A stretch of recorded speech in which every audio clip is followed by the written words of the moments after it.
Tonight, I would like to present to you our Europe Tuesday. As newly elected president of the LVSV Brussel, I'm very proud to announce to you this debate between Nigel Farage, or Farage, to prefer, and Rudy Aernoudt. For the realization of this night, I would like to thank Jerome, without whose help this attractive debate wouldn't have been possible. Our guest speakers both have a serious bond with the supranational organ, which is called the European Union. They have a very pronounced view on the history, the working, and the future of this entity. As Eurosceptic politician, Nigel Farage is the leader of the United Kingdom Independence Party and co-president of the European Parliament's faction, Europe of Freedom and Democracy. His actions from the past have taught us about his sceptical approach on the European Union. As a Belgian economist, Rudy Aernoudt was head economist of the European Commission. He also has experience in Belgian politics as head of the cabinet of Belgian ministers Serge Ubla and Fientje Boerman. Nowadays, he is a lecturer at the University of Brussel, Ghent University, and the University of Nancy. With his political experience in both Europe and Belgium, he has a clear view on Europe. The debate will be moderated by Pieter Cleppe, former president of LVSV Brussel, and also the head of the Brussels office of Europe. His experience in the matter of European politics will certainly help him to lead this extraordinary debate. I do not wish to prolong our waiting any longer and will now leave the words to our guests. I thank you all for coming and wish you all an interesting and vivid debate. Thank you.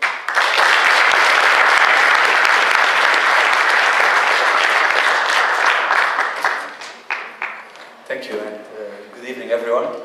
I would suggest that both speakers get like 10 minutes to explain their view about the European Union, which is a very timely subject. I remember 5 years ago it was by no means so important in any national debate as at the moment, and of course the big reason for that is the Euro crisis. There was an opinion poll out yesterday by Pew Research which showed that in 2012 support for the EU was at 60% in 8 European countries, and today it will be at 46%. So of course that's an opinion poll, but that's a trend. At least it shows that this debate is more important than ever. So I would first give the word to our foreign guest, Mr. Farage. I think he doesn't need a lot of introduction, so please. Well, thank you. Good evening, everybody. Just ask ourselves, what is Europe? Is Europe that star-spangled banner flag, the bit of Beethoven's Ninth they've nicked as an anthem, lots of incredibly ugly glass and steel structures in Brussels, Luxembourg, Strasbourg? Indeed, is Europe Herman Van Rompuy? With whom, of course, I get on wonderfully well, as I'm sure you're aware. Is that what Europe is? Or is Europe a whole mixture of different countries with different nationalities, languages, histories, cultures, customs, wines, cheeses? Well, I know which Europe I prefer. I prefer the Europe of individual nation states. I think the idea that we can actually take people who are culturally enormously different and force them together into one bloc is never going to work, and certainly the Eurozone is showing you that, because what a disaster that has become. And I'm not even sure that it's desirable to push everybody together. Now, it's all based on theory, and the theory is that because of repeated German aggression against France, 3 times in 70 years, the Germans invade, leading to 2 ruinous world wars, the French intellectual thinking, post-1945, is we have to stop war ever happening again in Europe. Well, nobody can argue against that as an attempt. But the problem was they misdiagnosed what had caused wars. They decided that the very fact that nation states existed is what caused war, and therefore the theory ran that if you abolish nation states and put everybody together and give them all one new identity, there'll never be any more wars. I believe right from the start that that was a misdiagnosis.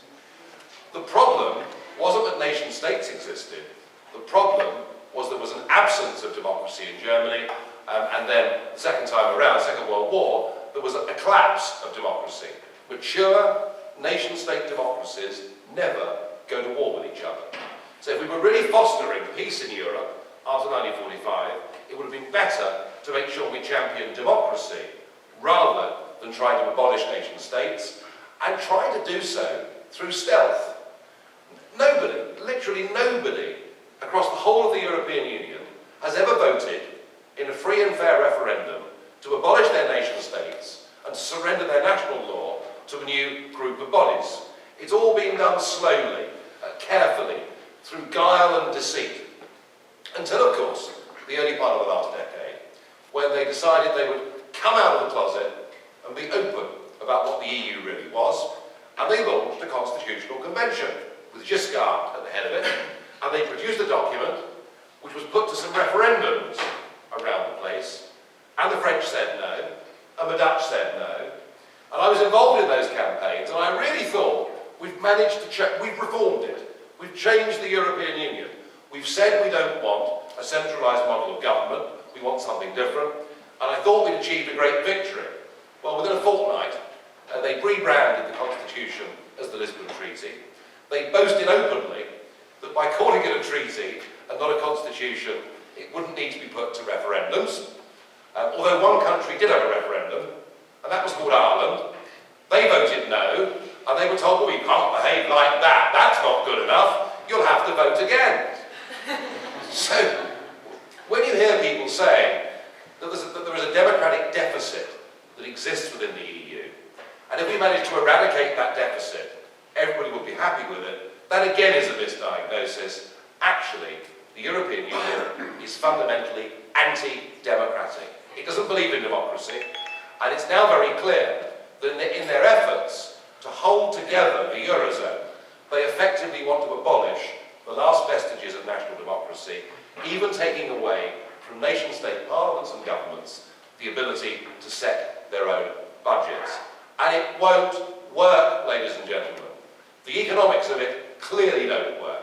You have to be an economic cretin to think that Greece and Germany can fit together inside the same economic and monetary union. Perfectly obvious for over 10 years to me that this couldn't work. And the result now is that rather than Greece being able to devalue their currency against Germany, is what would happen in normal free markets. Now what happens is they now have to devalue the entire country. And so we see youth unemployment of 62%. We see an economy that has actually contracted by 25% since 2008. A third of private companies have gone bankrupt, and the outlook in Spain and Portugal is no better. There is no remedy to this. These countries are to be forced into total misery. And this isn't going to give us a Europe of peace. It's going to give us the very opposite. Do you remember when Angela Merkel visited Athens a few months ago? She was greeted by people dressed up in Nazi uniforms. I mean, one's not sure whether to laugh or to cry. But this is actually happening in modern-day Europe, that the enmities that are now growing and developing between northern and southern nations are going to lead, I think, to some kind of social, probably violent revolution in those Mediterranean countries as they fight to get back their own economic independence. This doesn't work at any level. And we're producing an economic model that frankly is almost based on the old Soviet Union. If it moves, regulate it. And if it still moves, regulate it again. And we finished up paying ourselves too much, working too few hours, wrapping up our manufacturing industry with an obsession about carbon emissions, whilst at the same time the Indians and Chinese intend to build 900 coal-fired power stations over the course of the next 10 years. The economics of this do not work. This is anti-free market, it is protectionist, and it is increasingly falling behind a world that is globalising. But I've got some good news for you. And the good news is that in my country, after decades of the establishment behaving exactly as they have everywhere else, we now have a proper debate. And that, I think, is because of UKIP. We scored a few votes in an election a couple of weeks ago. 25% of the vote we got in the local elections. And now there's a debate. And last week, 3 former Chancellors of the Exchequer 2 Conservative and 1 Labour, and bear in mind, that's the second highest office in the land.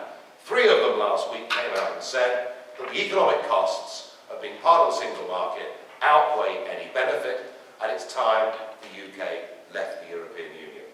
So I think now the dam is broken, and we're going to see, as the weeks and months roll out, politicians, celebrities, public figures, all advocating that Britain leaves the EU. But please do not think that I say this because I'm anti-European. I'm not. I like Europe. I love Europe. I don't like Mr. Van Rompuy or the flag or the anthem, but as I said to you earlier, I believe those to be 2 different things. And what my party is campaigning for, and the view that I think will win and prevail over the course of the next 3 or 4 years, is we want to divorce ourselves from political union. We want to have a relationship with Europe that is based on free trade, that is based on cooperation, that is based on mutual recognition. We want to be good next-door neighbours, but we don't want our destiny to be a European destiny. We want our destiny to be a global destiny.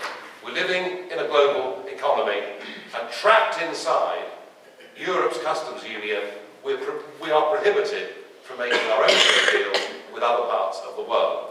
I believe that once the UK leaves the EU, we will then see Europe leave the EU, and there is going to be, I think, emerging over the next year or 2, a positive alternative vision to this sclerotic, anti-democratic, total and absolute failure that is the European Union today. Thank you.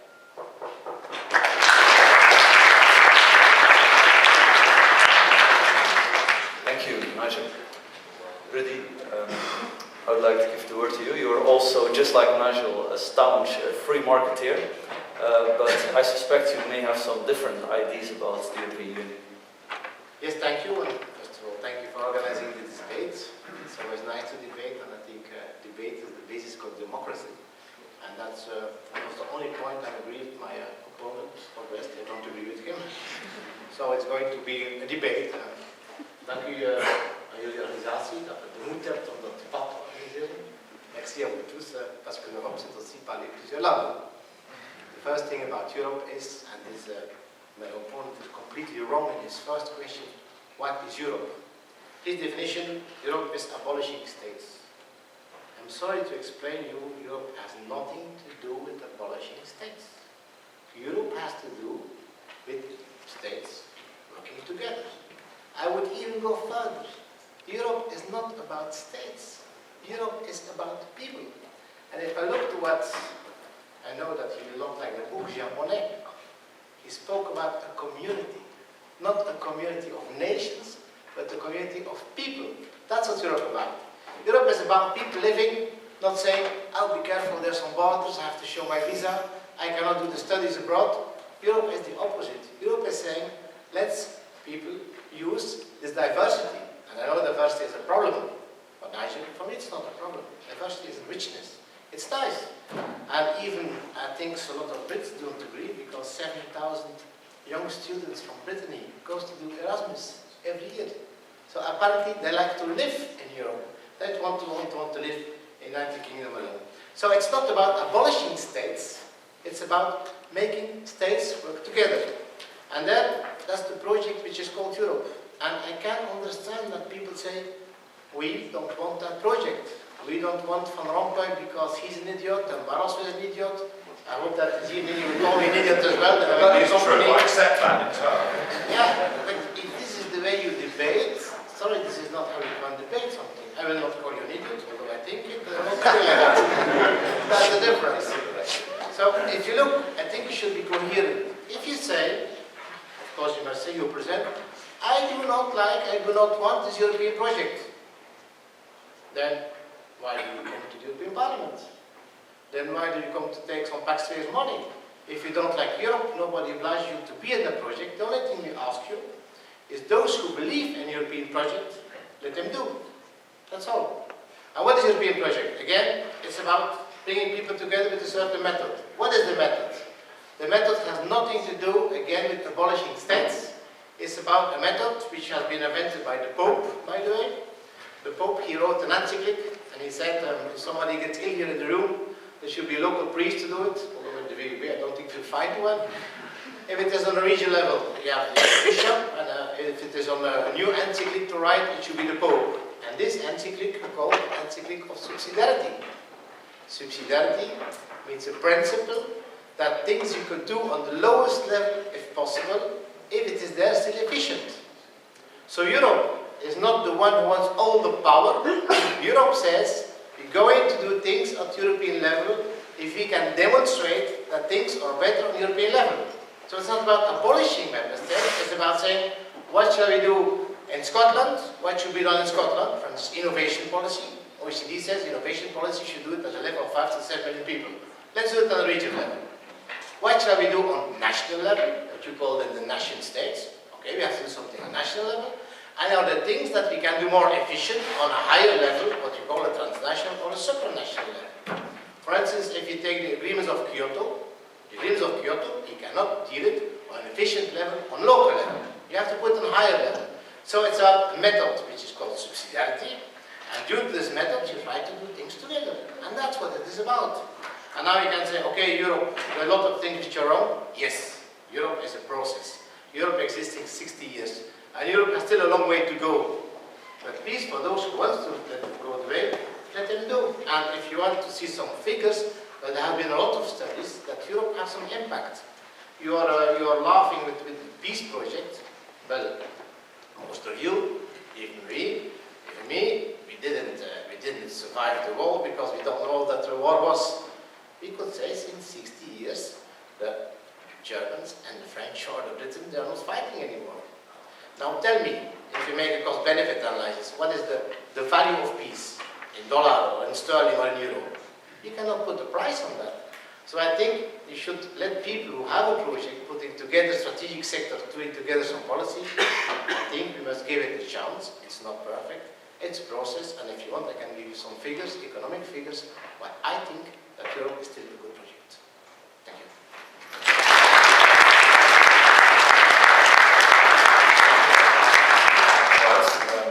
Nice one. Yeah, I mean, you say it's a Europe of peoples. Well, that's all right if you have their consent. You know, I keep listening to politicians, mostly unelected, of course. My objection to Mr. Van Rompuy, by the way, is the fact that he's not elected and he can't be removed. My objection to the European Commission is, can you imagine a system where the civil service have the sole right to propose legislation or the repeal of the legislation, and the elected bit is merely an upper house and a reforming chamber? But we haven't actually asked the peoples of Europe whether they want a new flag and a new anthem and a new president and a new court. We haven't actually asked them. And there is a very, very great danger here. And it's this. We made this mistake back after the First World War. We said we can't possibly have all these little Balkan states going around fighting each other, shooting archdukes and causing all this misery. No, we've got the solution for the Balkans. We'll put them all together in one country. We'll give them one flag, one anthem, one police force, one army. We'll call it Yugoslavia, and it will be peace in our time. And we know in the last 20 years, the horror story that we've seen with extreme nationalisms, mass murder, as people have fought to get back, national identity. There is a massive, massive risk that what we're going to see in the Mediterranean, growing over the next couple of years, is a new extreme form of nationalism, possibly even fascism, and violence on a big scale, because people have been forced into something without giving their consent. I'm perfectly happy to have a United States of Europe. I'm perfectly happy to have that if the individual countries have voted for it. But what I've seen in my career here, time and again, I've seen people who vote freely in a referendum to say no to political union being ridden roughshod over by the arrogance of the EU institutions.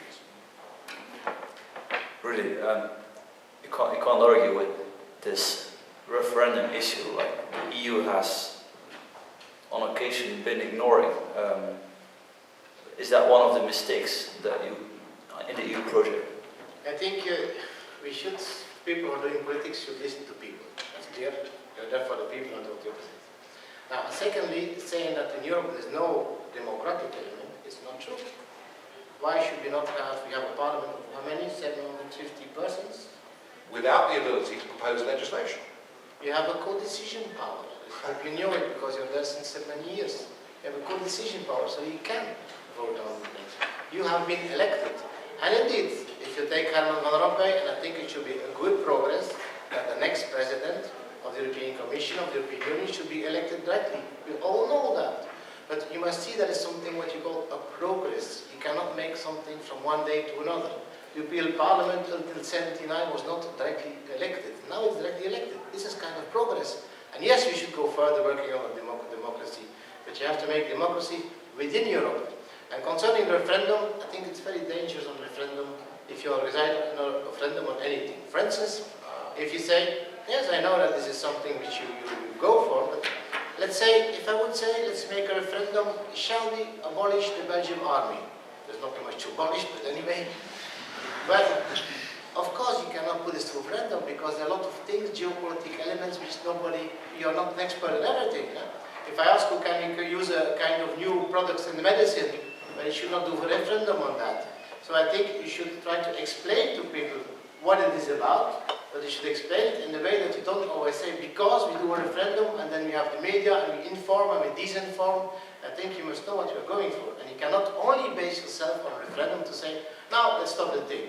I think there are enough figures to show and to inform. Again, with the referendum, you have disinformation. And not everybody can be expert in everything. That's exactly why we elect people going to the European Parliament, because they should do their job there. Now, I'm sorry, when you have a referendum, you have a yes side and a no side.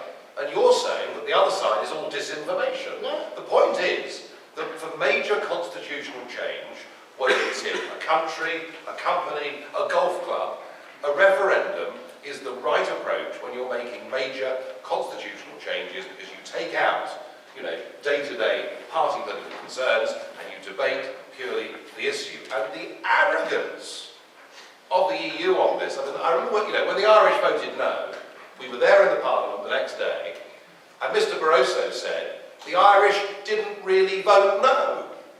To which I responded, what part of the word no, Mr. Barroso, don't you understand? It's this idea that if it's a no vote, somehow it's a mistake and we continue on. And that's why the Union is actually rapidly falling into contempt, and that's what every survey that we see shows. The idea that the political class knows what's best for ordinary folk across this continent is one who, I'm afraid that idea, sir, has now hit the wall. People have had enough of that and they want to have a say. I think a vote is a signal. For instance, not so long ago, I think 15 years ago, there's a vote in one of the cantons of Switzerland saying that women are not entitled to vote. That's the result of a referendum. You cannot take account of that. Then you must go beyond and inform it is not good. You have to give this as a signal. You have to listen to what people want. And you have to listen today. You have the whole problem of the crisis, the austerity. Of course, you must listen to people. What can we do? How should we go on? But I think this referendum, the way you present it, is pure populism. Pure populism. That's it. Well, you don't like the answer, it's populism. Wonderful, isn't it? No, I don't. Absolutely wonderful. I gave you the answer. I can give you another language if you want. Populism. Let's maybe go on to the issue of the euro. I don't think you have properly dealt with that argument that Nigel said. The euro isn't exactly the greatest economic success since 1945. So what we say about it? Well, the people who say we should split the euro. Let me be for 2 minutes to professor. We are at the university here. You remember? Some of you remember before the euro we had something else. Do you know what it's called? We had the EQ. Huh? The monetary system is the EQ. Huh? Why was it not important? It was not important because it was a basket of national monies. Like a basket you have some fruits, you have some bananas, some apples. And if the apple said, I'm leaving this basket, no problem, we recalculate the thing. This was it, okay? Then at a certain moment we said, for those who want, and again, Britain said, we don't want it, the sterling is much better, their choice. But for those who want, 17 countries at the end said, we want another money. We want to change our Belgian franc, not into Flemish franc and Walloon franc, but into something else which is a bigger project, which is the euro. The euro is no longer a basket. You cannot say today the euro is worth so many Belgian francs, because the Belgian franc doesn't exist anymore. Now you can say, was it good, was it bad? Well, of course there are some crises, but the problem is not the euro. The problem is in fact that due to everything which has been explained this evening, that in fact the Commission and European process making went further on monetary integration, and the money is of course a significant of what's happening in the underlying economy. The money reflects what happens in the economy. So in fact if you have a monetary union, the only thing you can do is go on to have a political union, to have an economic union, and that's what you have to do to save the euro, because you have to go on. And now again, I will go back to one of the presidents of the Commission, which has not been elected, but which I like very much, which is Jacques Delors. And he said, let's go for what we call the concentric circles. Those countries who want to pursue, let them go. Those countries who want to integrate further on a political union, on a fiscal harmonization, on a social Europe, well, let them go, stop this veto thing. And those who don't want, they can be not in the inner circle, but in the second circle, the third circle. So if you want to save the euro, of course you have to go on, you have to create a political union, you have to create a fiscal union. So it's not the failure of the euro, it's the fact that you don't go as fast enough that you should go with European integration. Interesting, isn't it? In this wonderful Europe of the peoples, there were only two countries had an explicit referendum on whether to join the euro or not. Only two. Sweden and Denmark.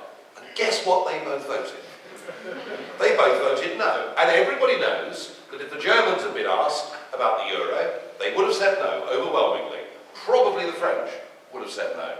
So once again, in total contempt of people's views, you introduce this currency, which is a complete basket case now, is not working, and your solution is, you've got the currency, now you must surrender all of your democracy and enter a full political union. You see, at every single stage of this project, these structures have been built without the consent of the peoples, and that is why they are fatally, fatally flawed. Can you tell me if there was a referendum to appoint the Queen of Great Britain? Was there a referendum to have your pound sterling? Luckily, through political activism, we managed to force the British government into a position whereby they promised they would not take Britain into the euro without first giving us a referendum, and at no stage would the Brits have voted to join the euro. I suspect if we had the vote now, over 90% would vote not to join the euro, but the fact is, and everyone knows it, that the euro was imposed upon many countries in Europe without the consent of the people, and in the full knowledge that people would, quite rightly, have said no. All right, so I think that's maybe the time to give the word to you. So, who wants to ask the first question?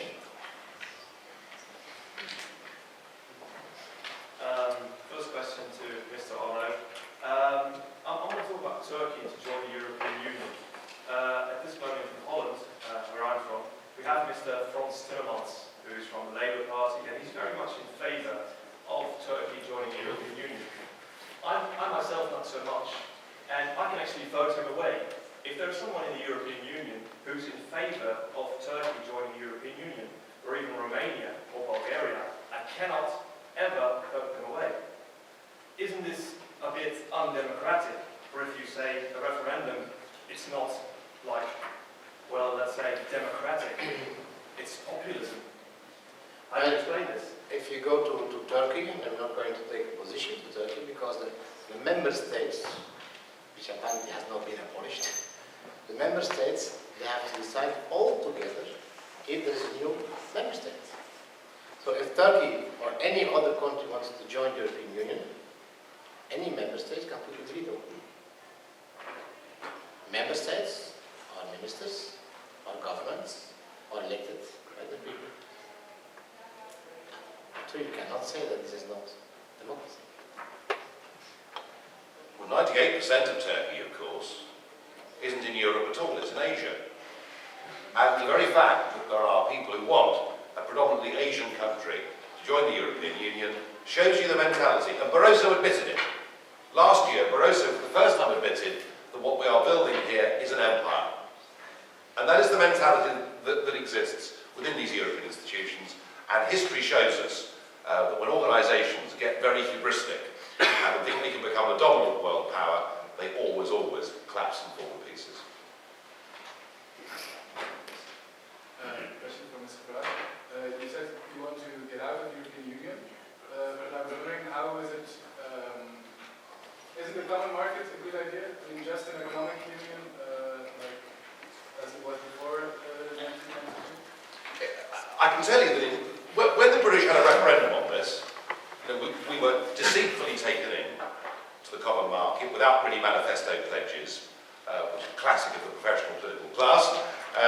But we did have a referendum on this in '75, and both of my parents voted yes, and voted yes enthusiastically, because what they were voting for was a tariff-free zone.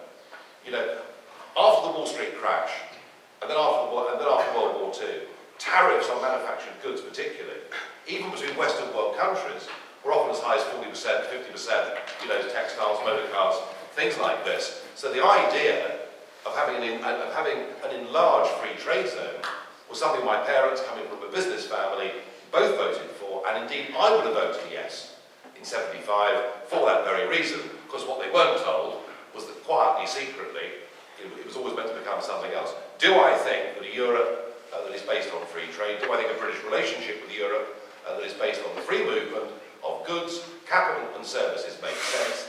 Absolutely, 100%. Can you just answer on that, because I think we need to have some historical correction, because what you're saying does not make sense, sorry. I think most of you are liberals, at least your organization is liberal. Let's go back in history a couple of times. In the 60s, there was a project which called the European Economic Community. It was about bringing together some sectors, steel, coal, then later agriculture and so on.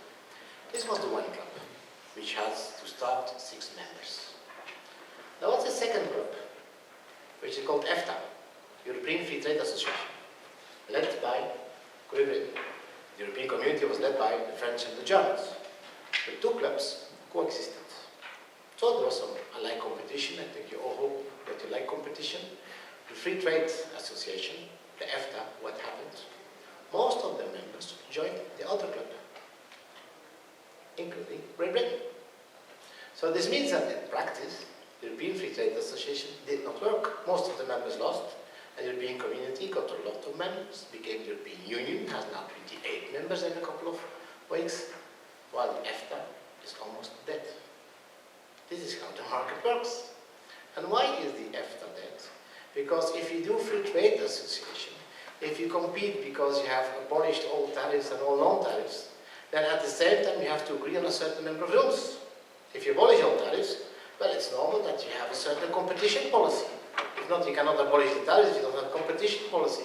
You have to agree on a set of technical standards. So that's why a free trade association does not work. It has to become union. That's what we showed in Europe. And I think that competition showed that there's only one model that's working. In Europe, that's certainly true. We are in Europe. The European argument, the EEC argument won, and you're right. But interestingly, nowhere else in the rest of the world is this happening. Nowhere. All over the world, we have big, very loose free trade clubs. Nowhere else in the world do we have the concept of a customs union. I know we used to have them back in the 19th century, but it's very interesting that the rest of the world is relying on fairly loose free trade rules. The rest of the world, interestingly, is subdividing up into much smaller units determined by national self-determination. Only in Europe are we attempting to bring lots of different countries together under a new flag and anthem and adopting the model of a customs union. And I think perhaps in some ways, there may well be an argument that the EEC was a quite sensible 1950s, 60s and maybe even 70s idea. But with globalization and with the competitive threat that our businesses and industries face, particularly from the Far East, Singapore, etc., I think now, and particularly to a younger generation, this model now looks hopelessly out of date. Well, I'm very happy. I didn't expect that you would accept today that Europe is a unique project. Well, communism was It's too. a unique project. Okay, but there's not just anymore. We still have origin. Well, I think you accept that it's a unique project because we're doing things that the rest of the world you're not doing, and we have proven, I can show you figures, what the impact was on, and of of course, we say no, let's have a look at some figures. For instance, job creation, I think is a very hard thing to do, but the job creation has been shown in the last 40 years due to the internal market is quite important. I can show, for instance, that in the United Kingdom, 51% of their trade is traded towards the European Union. I will say, yes, but if you are no longer there, the trade will still exist. But studies show that more than half of that trade is due to the fact that you are part of the European Union. So, and I can go on with the different advantages that exist on Europe, which is facts and figures. And you should I think that one's a little bit troublesome. In fact, 40%, in fact, actually nearer 38% now, because it falls every year, 38% of our overseas trade is done with European Union countries.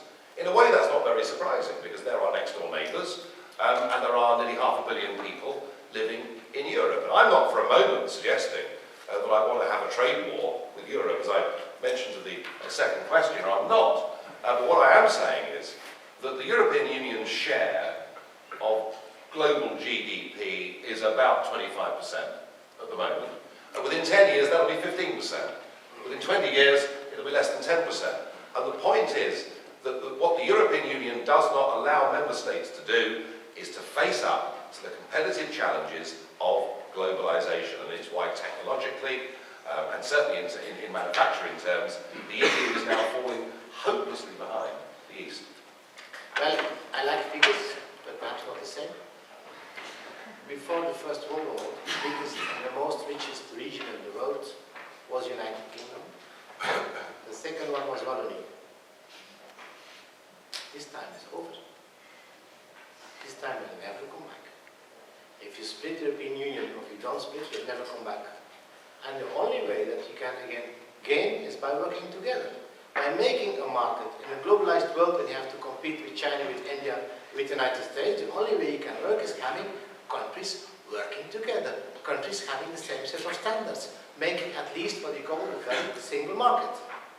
So if you call this figure, sorry, the United Kingdom will never become any more the biggest country in the world. And Wallonie, perhaps a second, but it will take a lot of time before it's there. Right, I think maybe we can move to another question. Yes, please.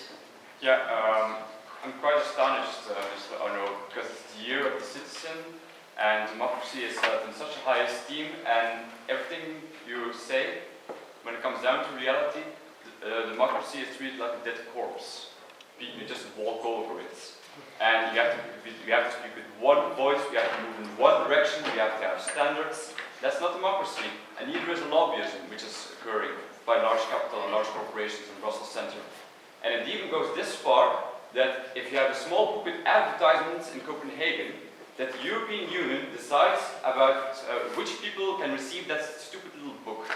That's how far it goes. Well, I didn't publish that book, so I'm not involved. Secondly, let's go back to democracy. What does democracy mean? Demos kratos. People decide. They all agree on that. I'm a full Democrat, I'm not a communist, I have like communism, so we'll be clear on that. But the second point, of course, how do you organize democracy? We organize democracy, we could say, okay, we are nice in Europe, we have 500 million inhabitants, let's put them all in the parliament. Or if you do it at the Belgian level, we have 11 million inhabitants, let's all put them in the parliament, they vote. Well, democracy, you organize it. Why you organize democracy? That's how you organize parliaments. That's why we elected people to sit in the parliaments. They are called representatives. They represent the vote of the people.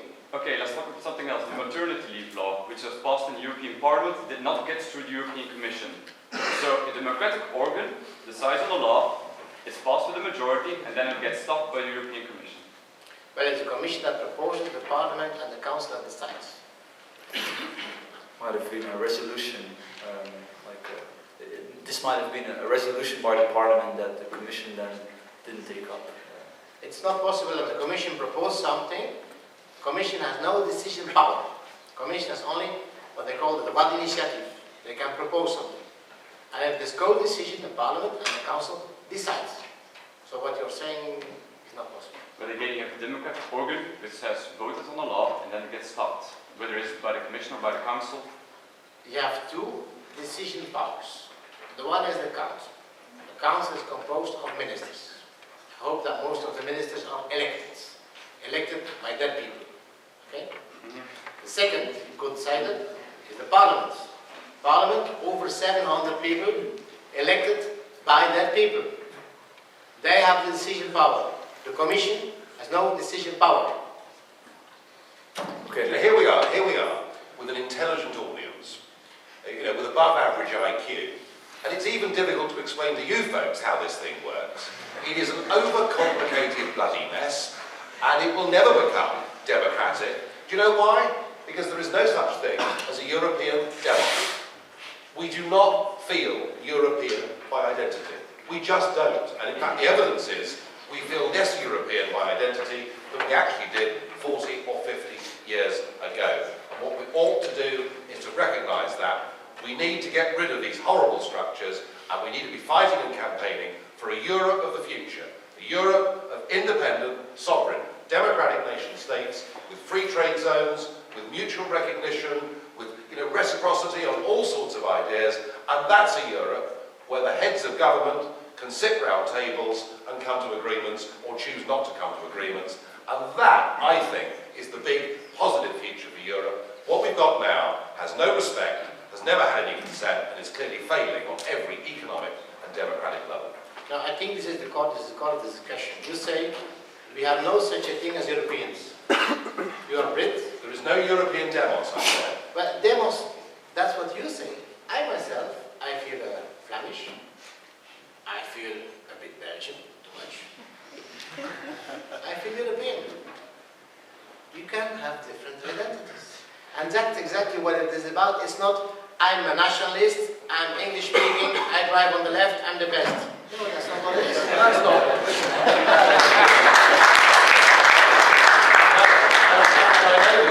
Your big government, of course, you'd like us to drive on the other side of the road. You'd like us all homogenised, harmonised, pasteurised. Yeah, but the first did lorries and thereafter the cars. The supremacy of law does not rest with a member state, it rests with the institutions of the European Union. And therefore, this point about European demos is fundamental and key. Unless people feel European first, they are never going to have any respect for any form of European government, be it democratic or undemocratic. But this is why you make the mistake. It's not about feel European first. Of course we are it is. living in a multi-layer society. But if your law and the comes, first thing that people should do when they want to be European is to try to speak the language of the neighbor. Today, I see with my students in Ghent, and I'll see, and I hope with all of you here, all students today are speaking 2, 3, 4 languages fluently. That is what Europe is about. And if you do that, then you say, okay, we are Belgian, we are from Brussels, we are from Holland, but at the same time we are. And you can have triple identities. That's exactly the opposite of nationalism. All right. but the point is, when 75% of your laws are made by a set of institutions whose courts are supreme over your own, it is very important that you feel a sense of identity with those institutions. And my experience going around Europe is people do not feel that they have a European identity, and that is what characterises them. They feel French, they feel German, they feel Dutch, or whatever they feel. Okay, I think we can move to another question. Yes, please, in the middle. I have a question again about democracy in Europe. So you say Europe is anti-democratic because the Commission is not directly elected, but they are nominated by people that are directly elected. So if you have this point of view, if you want to go till the end of your logic, why is the President of the Central Bank of England not directly elected? Why don't we do a referendum every time we increase or want to decrease the interest rates, because it also has a unity effect? Why don't we directly elect the President of the Supreme Court? Why don't we do a referendum every time there is a criminal trial to say is he guilty or is he not guilty? So I think it's important to have some democracy. It's very important, but till where do we want to get it? Because there are no limits to democracy. Because in the United Kingdom, we have a shared sense of identity. We have a demos, and it works. And that does not exist at European levels. And when you think about it, what parliament that's ever been invented in the history of mankind does not have the ability to propose legislation apart from this one here in the European Parliament. It is a total mess, And frankly, the Lisbon Treaty, we were told, would simplify government at European level, and now it's actually made it more multi-layered, made it more complex, and everybody who exists in Brussels seems to be the president of something. It doesn't really work, including me, actually. Actually, Nigel, I don't think you've gone into one of Rudy's arguments. Basically, that when you have something like a free trade zone, which the EU perhaps originally was, or at least to some extent, you may see a dynamic which is hard to stop of more harmonization and then leading to like the big commission and the big acquis communautaire as we know it today. So do you think this is unavoidable or not? Well, you know, if you look at NAFTA, which is really quite a big free trade club, that hasn't become overly bureaucratized or politicized. And indeed, it's very interesting that the World Trade Organization, you know, which from GATT and really has overseen 40 years of trade liberalization around the world, the WTO has less than 500 employees. So nobody can argue that the WTO is expensive to run or have become over-bureaucratized. There's always a danger that anybody of any kind will try and grow and try and get too bureaucratic. But I think the problem here is that we're not talking about a free trade zone. We're talking about this 19th century concept of a customs union. And because you're in a customs union, you have an over-regulated market model, and you're also, as I say, certainly in our case, you know, forbidden from making your own trade deals around the rest of the world. It's very interesting that Switzerland, which is a very small country, very unique country, but Switzerland has got more trade deals on a bilateral basis with the world's top economies than we have as European Union members, all of which goes to prove the point that in the modern global economy, you need to be adaptable and flexible, and I think the model we've got here is sclerotic and out of date. Okay. Yes, at the very back. Yes. Can we have a referendum here and ask everybody who feels European to raise their hand? Yeah, what a very good idea. A referendum on whether Belgium should remain a member of the EU or... When we feel European or not? Because that's the question. What is your question? No, Nigel raised the very What I said was, feel European. yeah, what I said was, when I travel around Europe, I say to people, do you feel Polish or European? Which is your primary identity? The problem is that is the question. It's not one or the other. That is the primary question. Do you feel European first and English second, or vice versa? You are too And why have you asked that dichotomic. question? You're a child of Plato, too dichotomic. It's not one or the other. You feel and. No, I said which is your primary sense of feeling, because that is where your government comes from, that is where your rules come from, that is where your Supreme Court is based. I don't have a primary one. I passed that thing. Well, that's idealised rubbish. Sorry. Okay, but the suggestion, I think, why not try? Who feels European as well? Not as well. That wasn't my question. I can say I feel European as well. I'll vote for it as well. There we go. That's not against that, doesn't it? That really wasn't the question. I think the question is who feels in the first place European more than Flemish or... This is not Europe. I explained Europe. It is Europe. It is dominating, bullying, nasty. Europe is about subsidiarity. It's about doing things at different levels. It's about surrendering democracy, independence, sovereignty, pride, giving it to people like Mr. Van Rompuy. That's what it's all about. Okay. Yes, then maybe let's just move on. Sorry. At the back. Sir, you have a question? Do you think that the Scottish are bringing the neck up for the British identity? I think really interesting. Really interesting. We've had 20 years of Alex Salmond saying that Scotland should be independent of Westminster, but part of the European Union. And one or two of us have been saying, excuse me, but no country can be independent if it's part of the European Union, because you actually have to give away the basic rights and the supremacy of your law. Anyway, what's happened is that Mr. Barroso, I never thought I'd be nice about Mr. Barroso, but here goes. He's probably just saved the United Kingdom for all time. Because the question was, if Scotland left the United Kingdom, and given that Salmond wants it to be an EU member, what would happen. And the European Commission gave an answer that Scotland would have to reapply to join the European Union.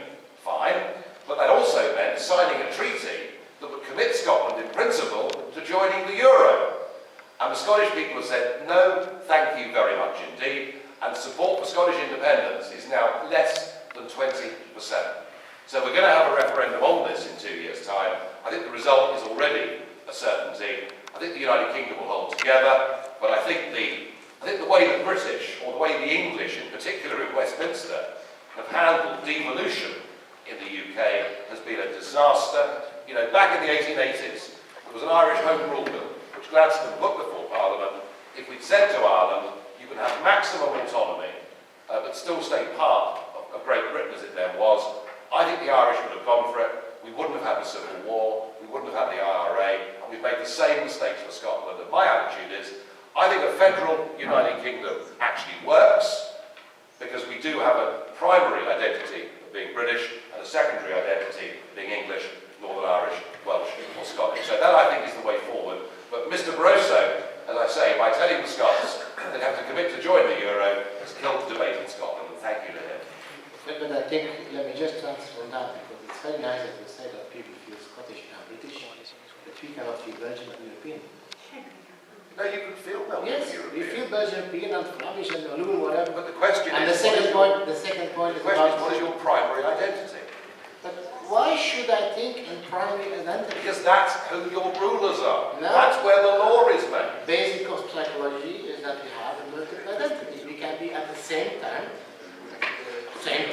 regional and national. So why you always say the one or the other? There's no one or the other. What is your opinion then on what is the reason why people accept, why they think a certain government is legitimate? Does it have to do with the fact that it's based on their tribe or place where they're from or not? You know, the one thing is of course that what happens close to the door, it's easier. And if you see in all these referendums, the people most like the government which is closest. If you take the Flemish, they have most confidence in the Flemish government, and then in the federal one, and then the European one. It's logic, because the farther away from home, the farther the people are. So legitimacy is being close to home. That's why subsidiarity, sorry to come back to that principle, says you can do it as close to home if it's still efficient. If you're allowed. The whole point about subsidiarity is you have to accept first that all power is vested in the centre. No, subsidiarity is that little bit that the European Commission allow you to have back. It's really a sort of form of serfdom. I would really suggest you to read a basic handbook about Europe. All right. Yes, sir. I have very some interesting points from both Rudy and Mr. Nigel. But I had one simple question from a pragmatic point of view. How does one actually leave Europe? Because from where I'm sitting, the road to serfdom is downhill. It's a very, very good question. You know, we joined the European Union, as all our member states did, by signing up to a treaty. So it's a question of how do you best break a treaty? Well, there is a 1851 Vienna Convention on this, but there is a slight problem here. The Lisbon Treaty, which I have to say I had difficulty in regarding as being legitimate, given that all three British political parties promised us a referendum on it and then denied it to us. But the Lisbon Treaty had an exit clause in it, Article 50, and that for the first time explicitly stated how a member state can leave the European Union. The problem is that the terms, that the exit terms in Article 50 are pretty much unacceptable for most member states to bear. So there is a problem, and I would say this, that a British Prime Minister, and we're a big country with 63 million people, we're also one of the biggest importers of European cars, wine, champagne, that a British Prime Minister goes to Brussels and says, look guys, this hasn't worked for us, let's very quickly sort out an alternative trade arrangement, because frankly, I don't think, even though we're legally committed treaty-wise to Article 50, I don't think the terms of withdrawal that have been signed up to in that are frankly acceptable. I think just to add to that, Europhobia is not a solution. Going back to national member states is not a solution. Split into 325 European regions is not a solution. So for me, as this is not a solution, the only solution is the way forward. Is saying those countries who want to do things together and more things together in respect of the subsidiarity, just let them do it. So for me, the problem of exit is not a problem. Well, you're going to have to face up to it, old son, because it's coming. You know, it's coming down the track at you rather more quickly than you think. And once one member state is left, other member states will start to ask questions too. I don't think you should take your dream for reality. And secondly, I have this discussion since 50 years in Belgium. Everybody say, Belgium is going to split tomorrow. And I once wrote a book on that. I said, but it's no problem. And all those who say we'll split said, okay, can you tell me the solution for Brussels? Nobody has a solution for Brussels, you see? So, you think about it, I think people will understand if you look at figures that the only way is the way forward. Nigel, would you think that more flexible European Union, like for example using more procedure of reinforced cooperation, would that be at least a step forward? Well, I want to get back the ability to make our employment law. I want us to get back the ability to set our own environmental standards. I want us to get back the ability whereby the Supreme Court of my land would be the Supreme Court in London, so you'd be the ultimate arbiter and not a court stuck full of people who aren't even lawyers in many cases, based in Luxembourg. They're the things I want. And if that's on offer, I can say thank you very much. We've got a new relationship with the European Union. But in reality, that would mean that we're not members of it. My objection is not to being part of European cooperative structures. I'd like to sign up to as many European cooperative structures as I possibly could. What we've signed up to, or what we thought we'd signed up to with the EEC, EU, what we've signed up to is a set of organisations who basically now make our laws, over which we have a very small say. And if we don't like any of that law, there's nothing the British electorate can do in a general election to change any of it. And that is the essence of what parliamentary democracy is all about. That is something that actually those that went before us fought and died in large numbers to defend. That is what we've surrendered, and that I believe is what we must get back. Can I just answer on the last one? You went back to environment law. I want exactly the opposite. For me, in a perfect world, the environment law should be on world level. Because environment is a world planetary problem. So you cannot from London onwards, okay, you can deal with the smog in London, and there's a huge problem. But that's all you can do. So environment you have to take on a higher level. Let me give you another example. And you will understand how nice this country works as well. If a plane gets up in Zaventem, it's in Flanders, there's a law that says how many noise it can develop. Then 2 minutes later it's in Brussels, it's another law. They explain that. And then 3 minutes later it's in Wallonie, it's another law. But I would say the noise of planes, that made this at least at European level. That is subsidiarity. And there are other things which of course you should do quite locally. That's it. Second point, you say employment law. We want back our employment law. Sorry, you have the employment law. Employment law is still a national matter. The only thing that happened to you is the processes of Luxembourg, as they call it, is a coordination of policy.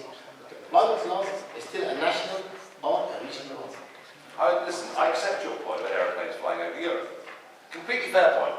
You know, it would be ridiculous, wouldn't it, if every different member state, if every different country in Europe had totally different rules, the aviation industry would be completely unworkable. Yeah. I absolutely accept that. So what do? We use organisations like the Council of Europe, where member states sit down and thrash out agreements. We do not need a European Commission with 30,000 overpaid staff, a court in Luxembourg, a parliament that's got 3 separate homes, and a massive bill every year. We don't need those institutions to cooperate together at a European level on common sense things that cross borders.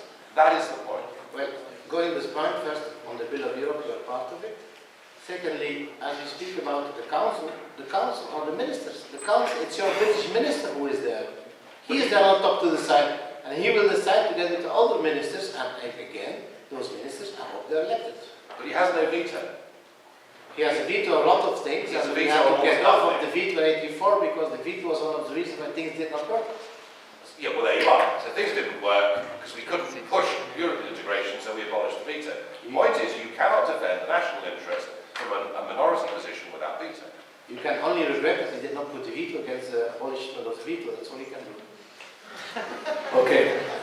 Yes, my name is Patrick Smets from the Libertarian Party in Belgium. And 10 years ago, we would never had such a debate in Belgium about Europe. And what changed in 10 years is that we have a monetary crisis here in Europe, and we cannot go out from this room without talking about it. So my question, I've got two questions. First, why is it so difficult to recognize that Europe is a failure? Why would it be so damn unbelievable that Europe makes sometimes failure? Okay, we missed this one. Doesn't mean we just throw everything with it. And my second question, of course, is what alternative can be found? Do we have to go back to a gold standard, or do we have to go in some kind of free money competing each against other? That's my question. Thank you. I like your two questions, because in the second question you give the answer to the first one. You say, Europe, why don't you say it's a failure? I don't agree with that. And then you say in the second, and there is no alternative. That's what you're saying.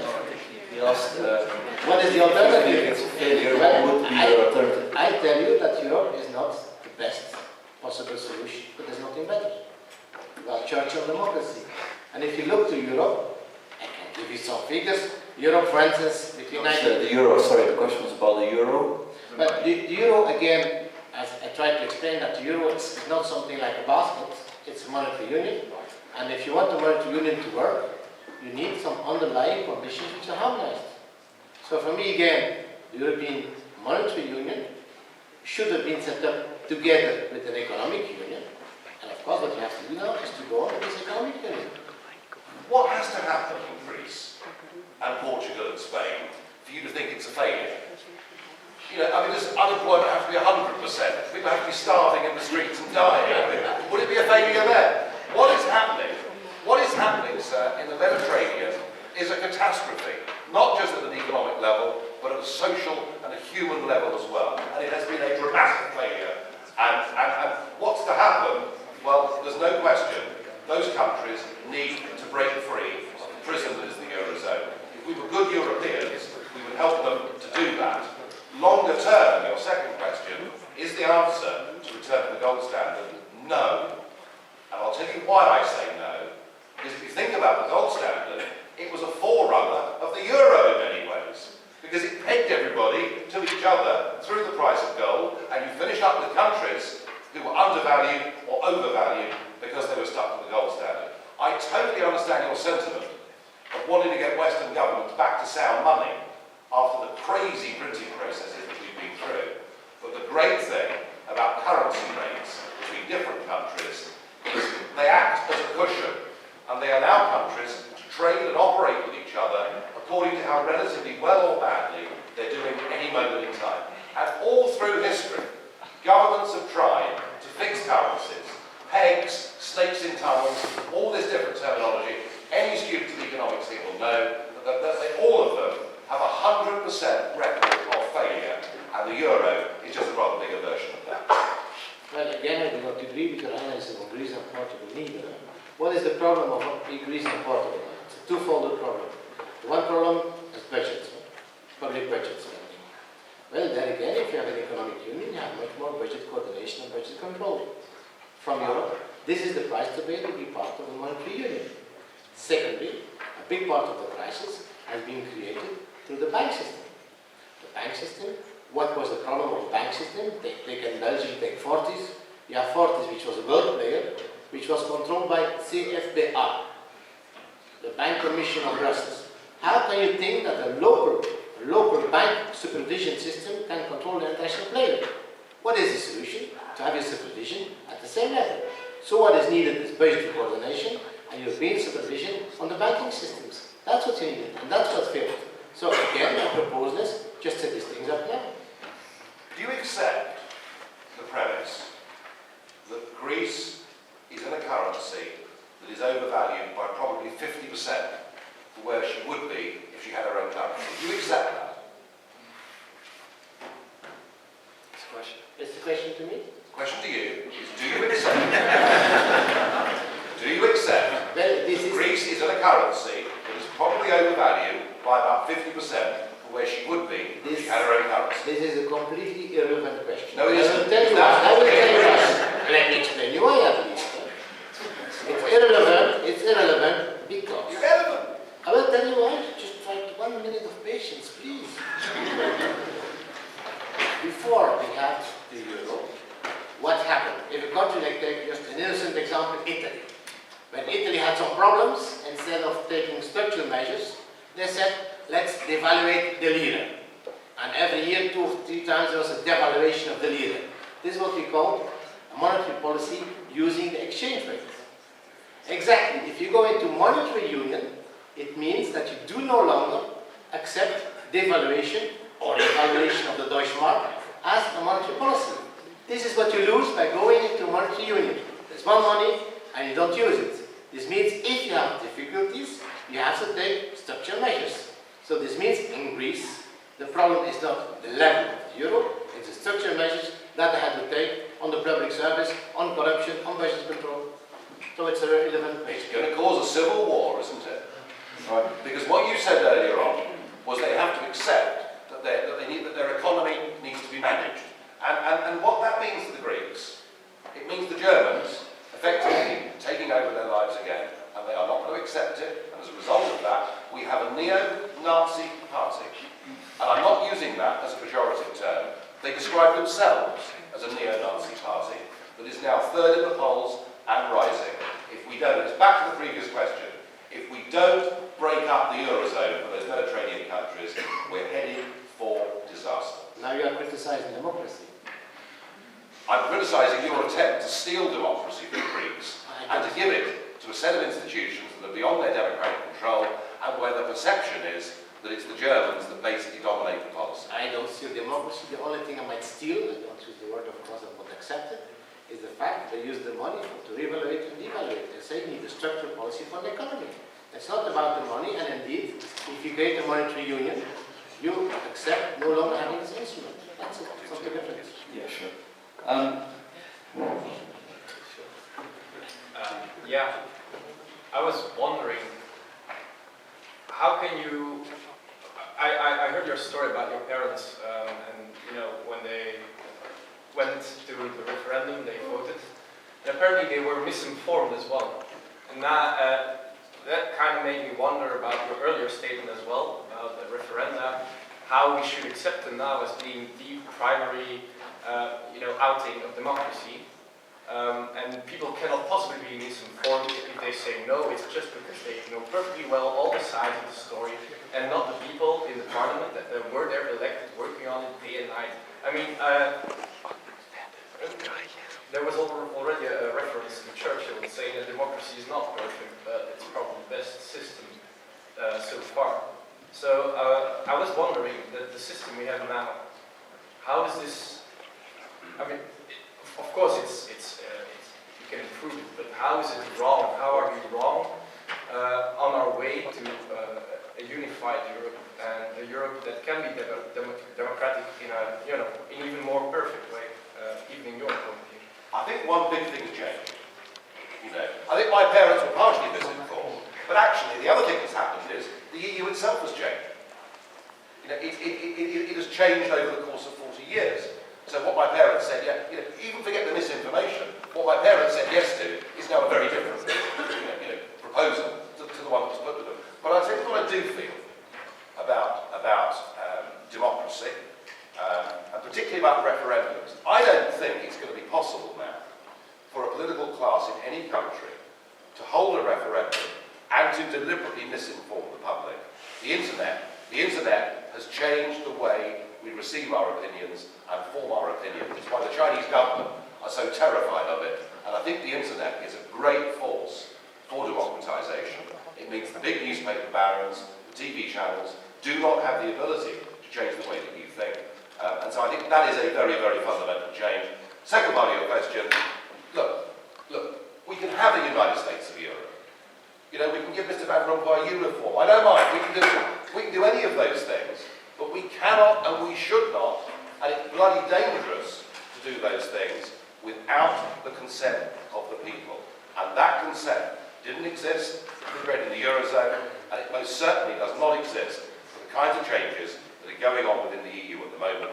And if you do that, far from this being a project of peace and harmony, it'll be a project of nationalism, extremism, and violence. And frankly, I believe that if we put this freely and fairly to people across Europe, we will torpedo this current model of European Union and head towards a Europe of cooperation, but not assimilation. And that is my vision for the future. I think we can go to the very last question. Maybe someone, yes, please. We've talked about the past, present. I would very much like to talk about the future. And one of the main arguments I've heard for a stronger EU is that it will be one of the only ways to retain international significance. The geopolitics of tomorrow, what with the BRICS countries rising. How do you feel that nation-states such as Britain or France or even Belgium can retain their relevance? Very good point made today was that California, if California was an independent country, she'd be part of the G20, she'd be one of the most significant voices in the world on a whole range of social and commercial issues. But as part of the United States of America, California doesn't attend the World Trade Organization. California doesn't have an international voice because she's part of a country. And much the same thing is true if I talk from a purely UK perspective for now. When the world, here we are, we have been basically one of the world's greatest merchants over centuries. The English particularly are the spivs of the world. We buy and sell things. It's what we've always done and done it rather well. And yet, when the World Trade Organization meet to discuss global trade, the British representatives are shown the door and asked to leave the room. The world's sixth largest trading nation were not even allowed in the room because we're represented by an unelected bureaucrat from the European Commission. Would the United Kingdom have more influence globally on trade if you were an independent country or as part of the European Union? I think I've answered the question. For now. Well, the world is... you cannot have more influence globally if you give away the ability to make your own decisions. Well, I think at the end of the basic debate, if you look following the provisions in 2050, which is not so long ago, most of you will still live. 2050, 51% of the world will be Asia and China. This is in 40 years' time. It is half of the world economy. Europe, 15%, Europe putting all member states together. Of course, as an individual member state, you don't have any weight. You cannot, and that's what I said before.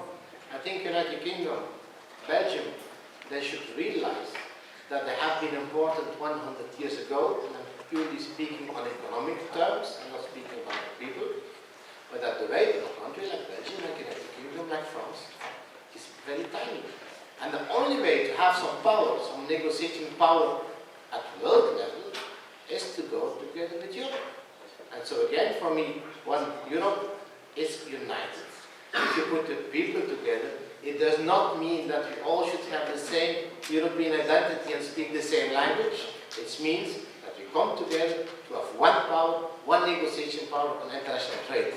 And if we don't do that, the member states who are not part of a bigger entity, they will sit at the table because they will not have a chair, because they will not exist anymore, or will be so tiny that will be like the dwarf, the nun who is in the garden sitting there outside with 0.0% of the world trade.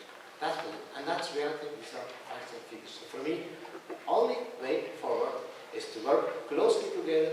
Things that we can do better together, we should do together. And that's what we're about. All right, I think the positions have been made very clear. It's 9 o'clock. Thank you very much to both Rudy and Nigel, and please give them an applause.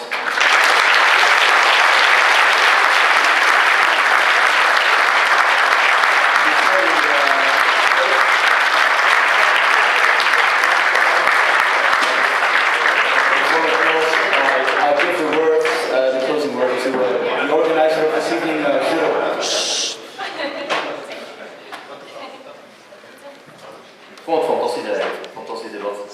I thought the hardest part in organizing this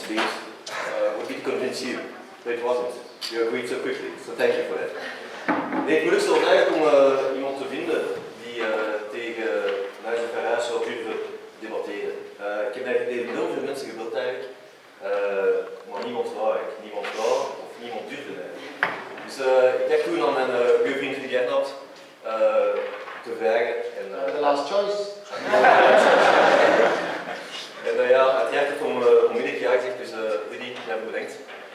Toen ik de twee had, dus Rudy Aernoudt en Nigel Farage, was eigenlijk mijn eigen partij te overtuigen. Maar ze waren nog niet. Dus ik ben er mee en ze wilden niet een debat organiseren met twee populisten. Dus ik heb toen naar Caroline gebeld en LVSV Brussel. Dus als ik één goede raad mag geven aan nieuwe voorzitter, laat het maar gaan. Doe maar een gezond, nodig voor mensen uit buiten liberalen, zodat de mensen ook iets anders doen. Want u had gelijk eigenlijk, eurosceptische partijen in België bestaan. Dus debatten met pro's en contra's door de Europese Unie bestaan ook niet. Dus ik denk dat dat een van de eerste keren hier in België dat we zo'n eurosceptici aan tafel hebben. En dus ja, vond het zeer leuk. En de laatste keer ook voor Pieter Cleppe. Ik heb hem 4 dagen geleden opgebeld om Moderator te spelen. En Pieter, bedankt.